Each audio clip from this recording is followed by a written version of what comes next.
सबसे पहले एक मिसकंसेप्शन तोड़ना ज़रूरी है कि जब हम फाइनेंशियली इंडिपेंडेंट होने के बारे में सोचते हैं तो हमें लगता है कि जब हम इन्वेस्टमेंट करते रहेंगे, जब हम 1 करोड़ रुपए के माइलस्टोन पर पहुंचेंगे या 10 करोड़ रुपए के माइलस्टोन में पहुंचेंगे तो वो बहुत ही नोटिसेबल होगा। हमें पता लगेगा, समझ में आएगा कि कब हम 1 करोड़ रुपए पे पहुंच गए, कब हम 10 करोड़ रुपए पे पहुंच गए, या आपके दिमाग के हिसाब से, आपकी समझ के हिसाब से जो भी माइलस्टोन आपने डिसाइड किया है।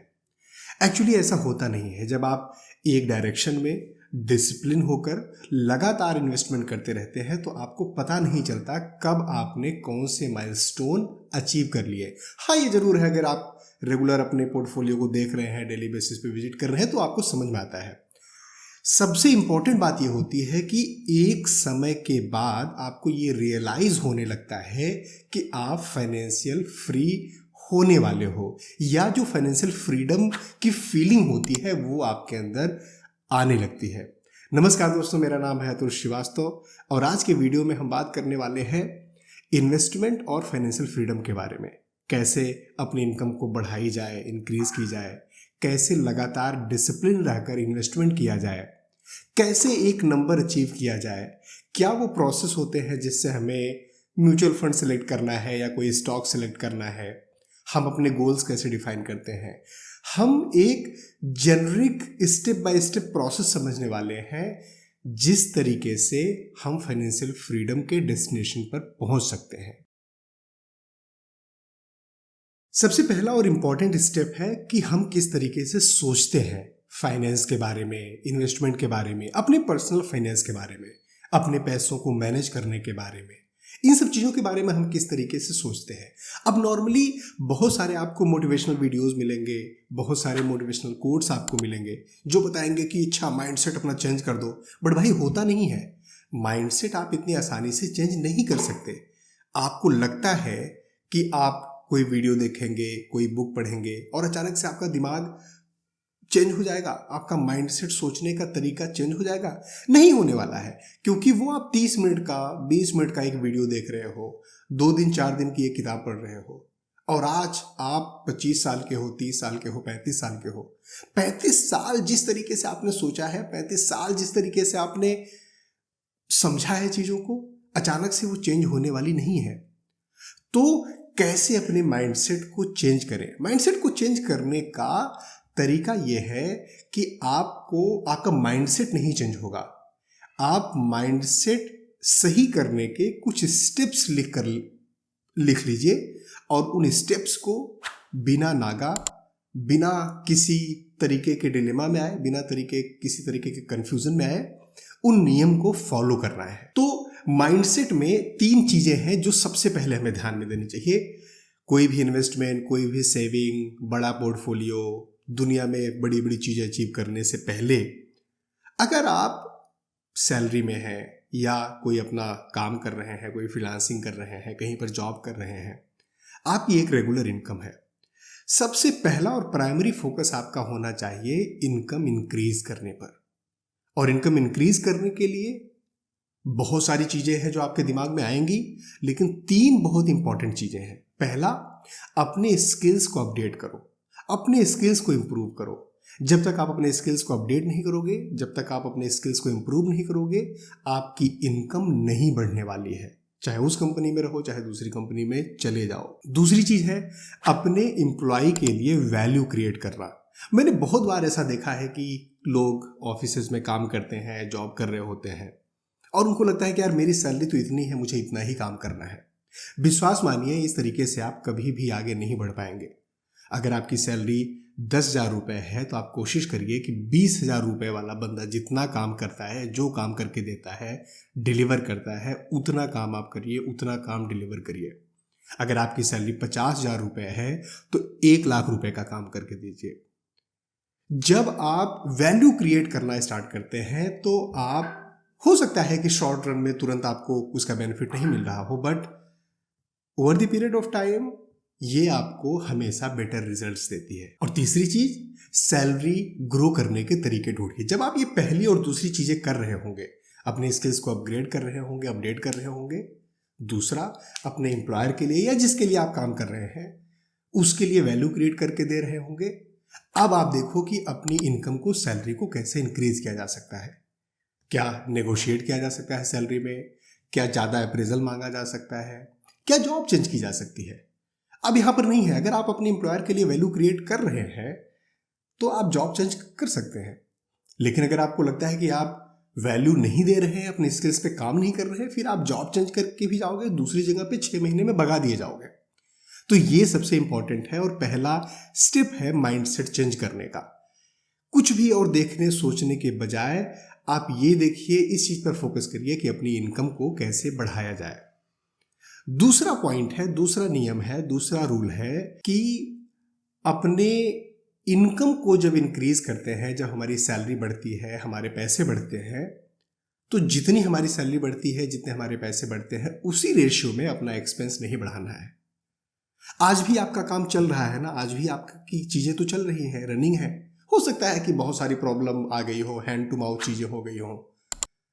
द पॉइंट इज, आपकी सैलरी जितनी बढ़ती है, आपकी इनकम जितनी बढ़ती है, उतने अपने एक्सपेंसेस नहीं बढ़ाने हैं। तीसरी चीज, चाहे आप इनकम, चाहे आप इन्वेस्टमेंट या सेविंग, इन तीनों में से किसी चीज की बात कर रहे हो, कंसिस्टेंसी बहुत इंपॉर्टेंट है। अगर आपने सोचा है कि मैं 500 रुपये इन्वेस्टमेंट कर रहा हूं तो 500 रुपये इन्वेस्टमेंट होना चाहिए। आप 10,000 इन्वेस्टमेंट हर महीने नहीं कर सकते, दैट इज ओके। लेकिन एक महीने आप 10,000 इन्वेस्टमेंट कर रहे हैं, अगले महीने 0 इन्वेस्टमेंट कर रहे हैं, फिर 0 इन्वेस्टमेंट कर रहे हैं, फिर से 10,000 कर रहे हैं, वो कभी भी लॉन्ग रन में आपको रिजल्ट नहीं देगा। क्योंकि आपकी ज़िंदगी में तमाम इतने तरीके की प्रॉब्लम्स आ जाएंगी कि आज आपने जब इन्वेस्टमेंट 0 किया, अगले महीने फिर से 10,000 किया, फिर से 0 किया, फिर से 0 किया, फिर से 10,000 किया, तो ऐसी इमरजेंसी जरूर आ जाएगी कि आप पैसे निकाल लोगे। आप कभी भी, जब वो अपना रिजल्ट देने ही वाला होगा, जब वो इंटरेस्ट पे इंटरेस्ट लगकर आपके पैसे बढ़ने ही वाले होंगे, उसके ठीक पहले आप अपने पैसे निकाल लोगे। जब आप कंपाउंडिंग के इफेक्ट के दरवाजे पर पहुंचते हो, वहीं से आप वापस चले आओगे। तो इंपॉर्टेंट ये नहीं है कि कितने पैसे आप इन्वेस्ट कर रहे हो, इंपॉर्टेंट ये है कि कंसिस्टेंसी कैसी है आपकी। और ये केवल इन्वेस्टमेंट में नहीं, ये आपकी स्किल डेवलपमेंट में है। ऐसा नहीं है कि एक पर्टिकुलर स्किल आपने देख लिया और उसके लिए डेली 5-5 घंटे पढ़ाई करनी शुरू कर दी और 3 महीने में वो स्किल आपकी आ गई, फिर चिल मारकर बैठ जाना है। आपको डेली 4 घंटे 5 घंटे नहीं लगाने हैं। आपको इतना ज़्यादा एफर्ट नहीं करना है कि ओवरवेलमिंग हो जाए और आप थक कर बैठ जाओ। आपको डेली आधे घंटे लगाने हैं, डेली 1 घंटे लगाने हैं, डेली 40 मिनट लगाना है। लेकिन वो आधे घंटे, वो 40 मिनट, वो 1 घंटे कंटिन्यूअस रहेंगे। चाहे आंधी आ जाए, तूफान आ जाए, कुछ भी आ जाए, कोई भी चीज हो जाए, आप उस पर काम करेंगे ही करेंगे। आप ट्रेडिंग के बारे में सीख रहे हैं, इन्वेस्टमेंट के बारे में सीख रहे हैं, डेली आधे घंटे उस पर देंगे ही देंगे। 5 घंटे अचानक से नहीं देने हैं, लेकिन 0 घंटे भी नहीं देने हैं। 1 घंटे, आधे घंटे, 40 मिनट, जितना भी आप समय निकाल पा रहे हैं, कंसिस्टेंसी बनाकर रखनी है। दूसरा इंपॉर्टेंट स्टेप है कि गोल बेस्ड इन्वेस्टमेंट करनी चाहिए हमें। हमें से ज़्यादातर लोग क्या करते हैं कि इन्वेस्टमेंट के बारे में सोचते हैं, पैसा ज़्यादा करने के बारे में सोचते हैं, और फिर उसके बेसिस पे कोई एक फंड चूज कर लेते हैं, कोई एक स्टॉक चूज कर लेते हैं, कोई म्यूचुअल फंड डिफाइन कर लेते हैं, या गोल्ड या कुछ और इन्वेस्टमेंट के बारे में सोच लेते हैं। इससे इतना रिटर्न मिलेगा, इतना ज़्यादा रिटर्न मिलेगा, और इन्वेस्टमेंट करते जाते हैं जब तक आपके पास एक गोल बेस्ड इन्वेस्टमेंट का मोटिवेशन नहीं होगा। 90% चांसेस है कि आप इन्वेस्टमेंट को बीच में बंद कर देंगे, आप अपनी जर्नी को बीच में रोक देंगे। हमेशा गोल डिफाइन करें, उसके बाद इन्वेस्टमेंट स्टार्ट करें उस गोल को पूरा करने के लिए, रेदर देन आपने फंड चूज कर लिया और फिर गोल को एडजस्ट करते फिर रहे हैं आगे पीछे करके। ऐसा नहीं करना है। और जब आप गोल डिफाइन करते हैं, वो गोल कुछ भी हो सकता है, आपकी रिटायरमेंट हो सकती है, आपके घर लेना है, आपको कार लेनी है, वेकेशन पे जाना है, बच्चे का एजुकेशन है, उसकी फीस है, आपको की रिटायरमेंट है, XYZ कुछ भी रीजन हो सकता है आपके गोल का। लेकिन वो गोल डिफाइन होना चाहिए स्मार्टली। स्मार्ट, स्पेसिफिक होना चाहिए, मेजरेबल होना चाहिए, एक्शनेबल होना चाहिए, रिलेवेंट होना चाहिए और टाइम बाउंड होना चाहिए। जब आप स्मार्ट गोल बनाते हैं तभी आप उस गोल पर चल पाते हैं और उस गोल को अचीव कर पाते हैं।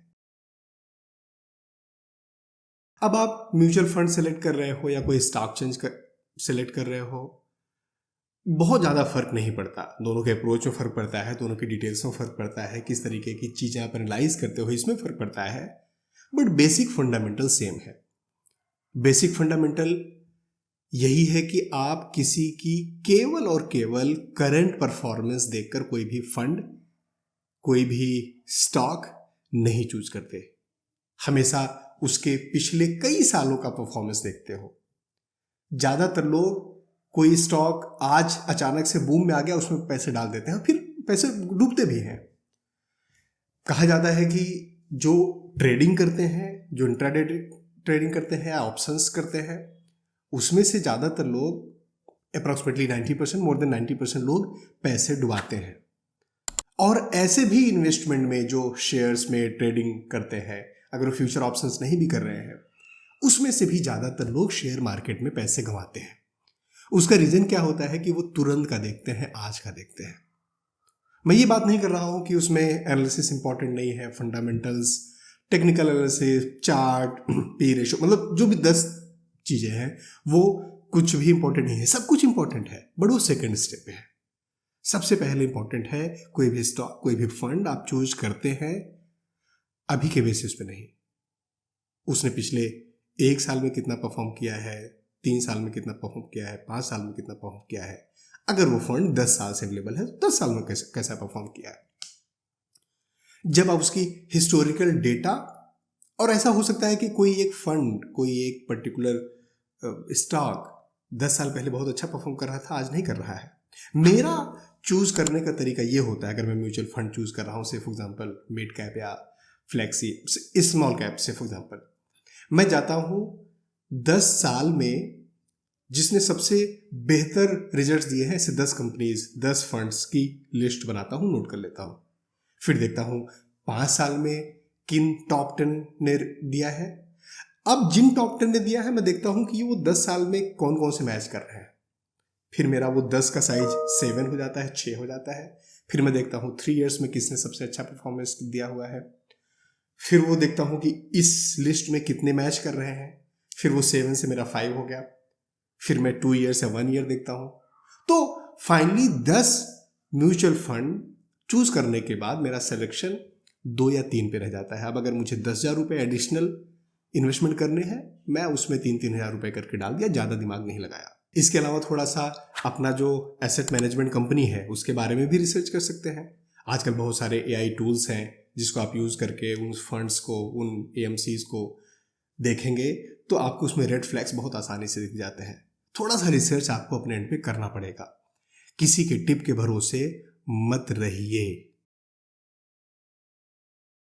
अब बात करते हैं कि बहुत सारे लोग ये बोलते हैं कि हमें सिप करना चाहिए या लमसम पैसे डालने चाहिए।